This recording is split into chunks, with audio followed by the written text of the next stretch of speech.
Alright guys, how's it going? It is Monday the 14th of December 2020 and you're watching KopTalk.tv.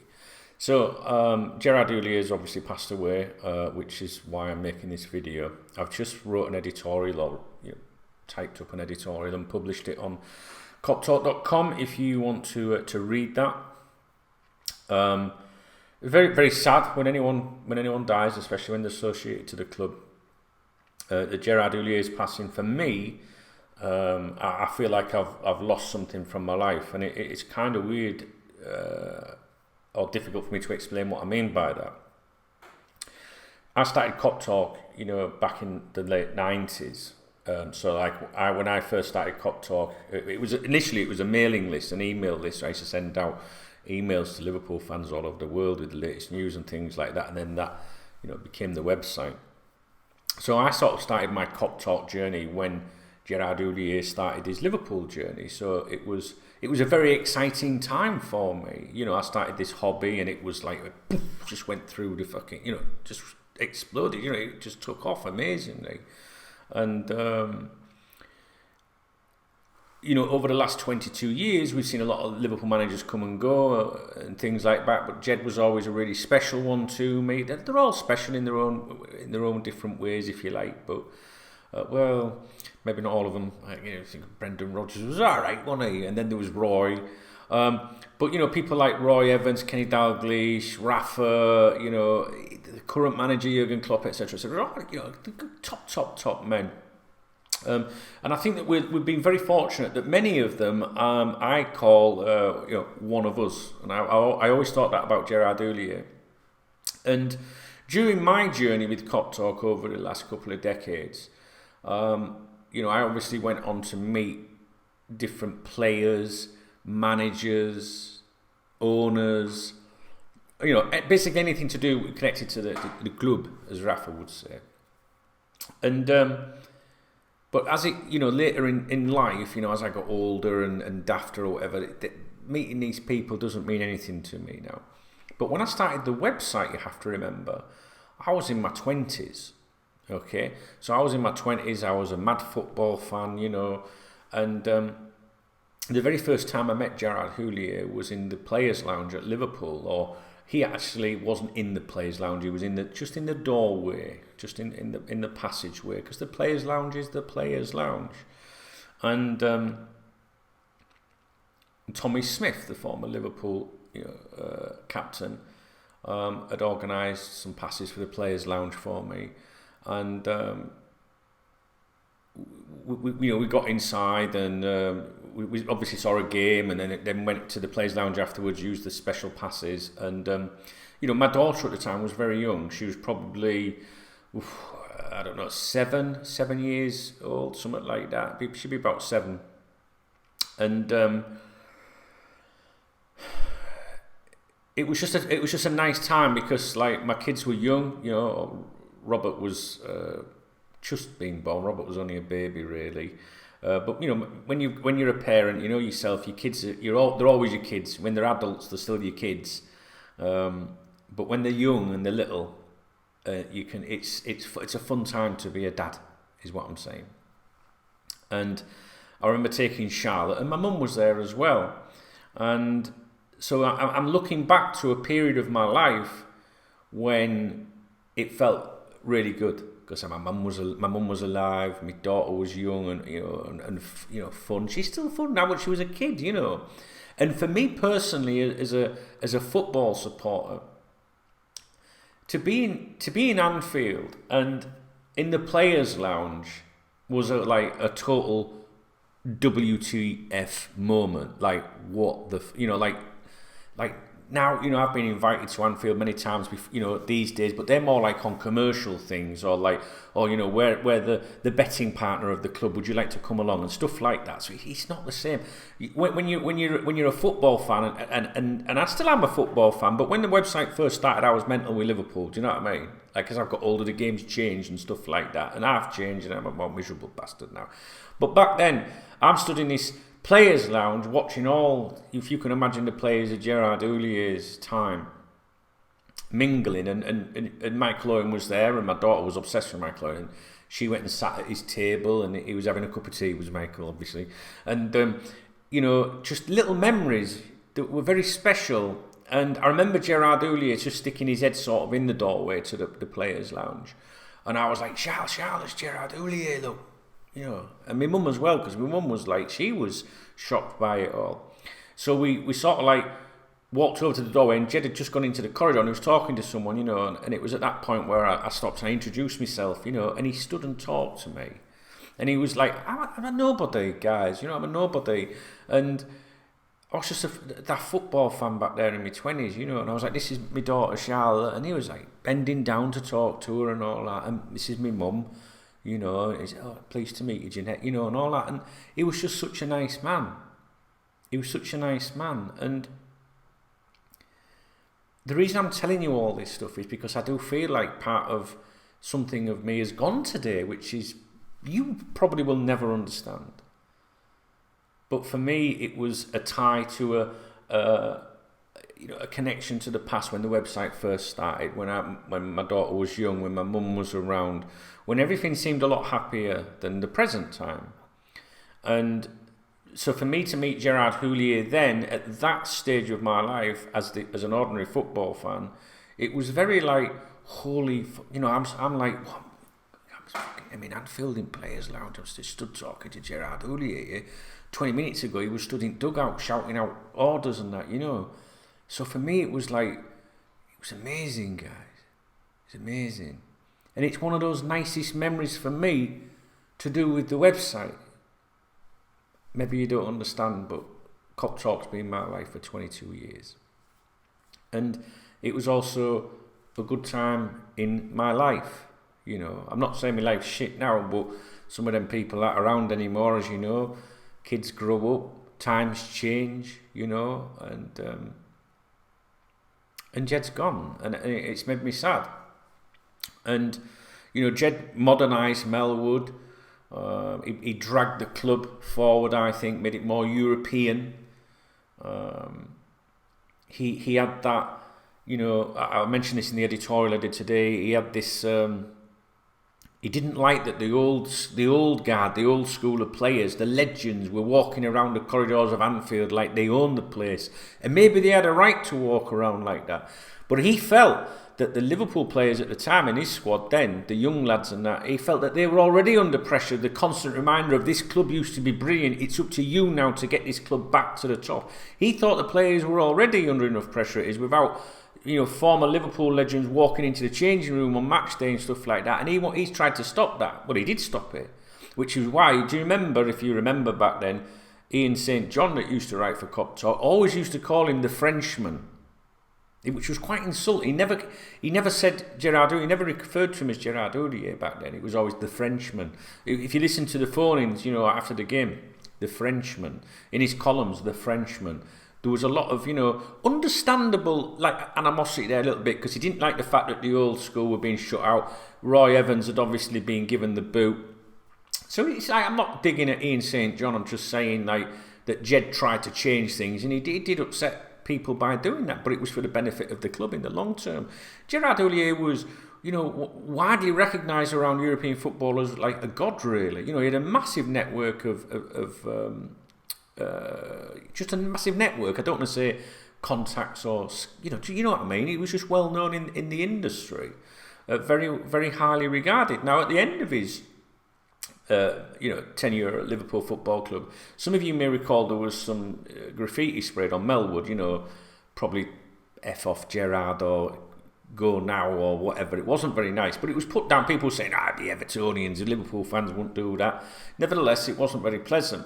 And I remember at the time, myself and the KopTalk community, the members community, we collectively got some flowers and sent them to his wife as a YNWA, we're thinking about you, don't let this upset you, your family. And so, although his wife wasn't at the forefront of it all, we wanted, she was obviously there propping up her husband, and we wanted to do something a little bit different, rather than go, dear Gerard, we're sorry, you know what I mean? We were like, let's make sure his wife's all right as well.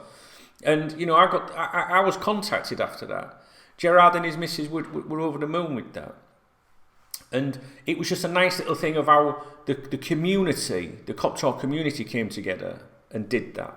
I'm not saying it was me, it was the KopTalk community that did that. Dunk, this is what I think we should do. Yeah, all right, man, we'll do that, yeah, sort of thing. So, you know, and obviously another thing that I mentioned in the editorial today was when he was taken ill. You know, against, I think it was Leeds United at half-time, and he was rushed to hospital, had the heart surgery and everything.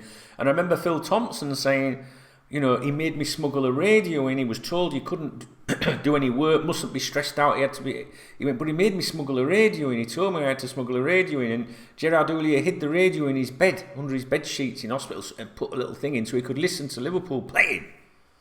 Now, stuff like that, I love stuff like that. Because that shows genuine, you know, authenticity. Do you know what I mean? Like, this isn't someone that's just here collecting a wage. This is like, I want to see how lads are getting on, how they're doing, what they're doing. Even though it wasn't his team, or maybe it was his team that was picked. Maybe he was picking the team and telling Tomo. I would assume he was. I don't know, but I can't remember. It's so long ago. There's little stories like that made Gerard Houllier special, and the story of, you know, when Robbie Fowler did the snorting goal celebration, and Gerard Houllier was like doing that TV interview. I'd look for it today, I couldn't find it. But you know, when he did the interview and he went, oh, no, he was eating the grass, he was chewing the grass. You know, Rigobert's song used to do it at Mets, you know, and he told Robbie that, it was just a joke. And it was like, so we were so cringe, but it was so funny because it was like what any of us guys would do if we'd been in trouble at school or something like that. Oh, no, we were just chewing the grass. It was brilliant. It was classic. And I can think of the celebrations, you know, at Goodison and stuff like that. Yeah, just a great man and a good man. And we're very fortunate to have had people like that associated to Liverpool Football Club, guys. Really fortunate. And I'm not one of these people. You know these people, have you seen these people? I don't know if you've got them on your Facebook or whatnot. But when someone famous dies, or they go on Twitter and they, rest in peace. And I'm like, oh, fuck off. You know, what do you mean rest in peace? You don't fucking know him. You know, I understand it. It's nice. And in a way I'm doing it myself, but I'm doing it from, you know, from the heart. I'm not doing it because like one of these people that jumps on a celebrity death. You know what I'm talking about. You know what they're like, rest in peace. Fuck off. If it's someone that meant something to you in your life, you know, for whatever reasons, then yes, you're going to say rest in peace to someone and that. But I think there's a lot of people out there that just latch on to a celebrity death that don't know fucking things, first thing about them. And you know what I mean? I'm more upset if fucking Gladys dies from round the corner, you know what I'm saying? But with Gerard Houllier, like, I'm not one of these people that just jump. I'm very much like, I'm fucked up enough as it is in the head mentally. Right, with depression and bereavement issues and problems that I'll probably never get over. So when people tell me, you know, people in my life will message me, oh, you won't guess what's happened to Margaret. You know Margaret? I go, I don't want to fucking know. I don't want to fucking know. I don't want to know. Yeah, but she's terminally. I don't give a fuck what she is. Now, I do give a fuck what she is, but I don't want to know because I can't process it. I've got my own stuff going on. You know, it's like when your missus says to you something like, or your husband, you know, says, oh, did you hear such and such has died? I'm like, I don't want to fucking know who's died. Don't want to know. I've got my own shit to deal with. So I'm not one of these people that jumps on the like, oh, rest in peace. Because we'll be doing videos every day of the week. But Gerard Houllier, this has really touched me. This really touched me. And maybe some of you guys will never know. And it doesn't matter if you don't understand my feelings. Because at least I know that you guys will be upset. I know you'll be upset for your own reasons. Many of you have been in the stream today, live on KopTalk.tv today, saying 2001, you know, Sam Bain's there. Going to watch the 2000-2001 season DVD later. We'll bring back some amazing memories, Anfield, Cardiff, etc. This is what's in the chat room right now before my eyes. So there's other people out there today, like me. They've got their own memories and stuff, you know. But for me, it was like, it's just a really, really, I don't know. I haven't been able to be honest, I haven't really been able to work properly today. I'm genuinely depressed, and I'm trying not to read stuff about it. I don't want to read all the comments and things.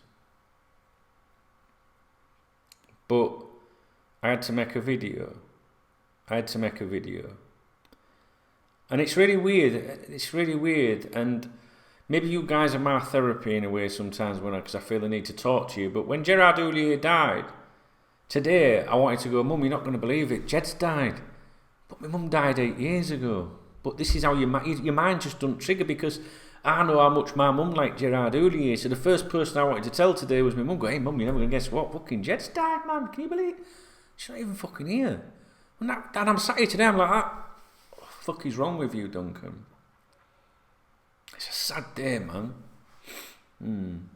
That's it. I know this video is all over the place, and I know YouTube videos are supposed to be 3 minutes long, which most things in my life are 3 minutes long. But you know, maximise viewer potential. I'm not interested in that shite. Couldn't give a fuck about that.